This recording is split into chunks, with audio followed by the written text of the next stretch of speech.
நாம் எவ்வளவு துதிக்கிறோமோ நம்முடைய சொத்தினுடைய எல்லா கோட்டைகளும் தகத்தெறிய தேவன் உதவி செய்வார்.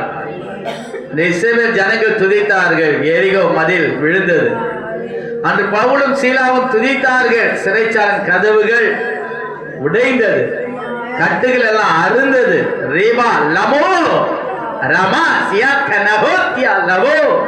உங்க கட்டுகள் அறுக்க மாத்திரம் இல்லைங்க, உங்க வீட்டில் உள்ள ஒவ்வொருடைய கட்டுகளையும் தேவன் அறுக்க வல்லவராய் இருக்கிறார், உடைக்க வல்லவராய் இருக்கிறார். தேவ மகிமை, தேவ வல்லமை உங்கள் மத்தியிலே உங்களுக்கு ஆவது சொல்றாங்க. கர்த்தரை காலத்திலும் ஸ்தோத்திரிப்பார், துதி எப்போதும் வாயில இருக்கும். துதிக்கும் போதுதான் நமக்கு ஒரு விடுதலை உண்டாகும், நமக்கு சமாதானம் வேகணும். துக்கத்தோடு வந்திருக்கலாம், கவலையோடு வந்திருக்கலாம், மனபாரத்தோடு வந்திருக்கலாம். ஆனா நாம் தேவனை துதிக்க துதிக்க நம் கண்ணீர் எல்லாம் மாறும், கவலை எல்லாம் மாறும், வியாதிலாம் நம்ம விட்டு விலகும். ஒரு புதிய சமாதானம் உங்களையும் உங்கள் உள்ளத்தையும் உங்கள் எண்ணத்தையும் ஆளுகை செய்யும்.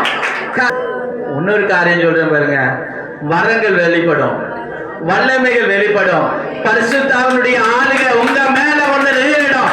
அந்த மேல் வீட்டில் இறங்கினாலே வல்லமை, சிறு பிள்ளை முதற்கொண்டு முதிய வரல் வரைக்கும் அந்த ஆவியானவர் ஆளுகை செய்வார். மாம்சமான யாவரும் மேலும் என் ஆவியை ஊற்றுவேன் என்று சொன்னவர். அது போல ஆவி உங்களுக்கு கொடுக்க அவர் வல்லவரா இருக்கிறார், அவர் விருப்பப்படுறார். நீங்க அதற்கு ஆயத்தமா? உங்களை ஒப்பு கொடுங்க, உங்களை ஒப்பு கொடுங்க, ஆண்டவரிடத்துல கேளுங்க.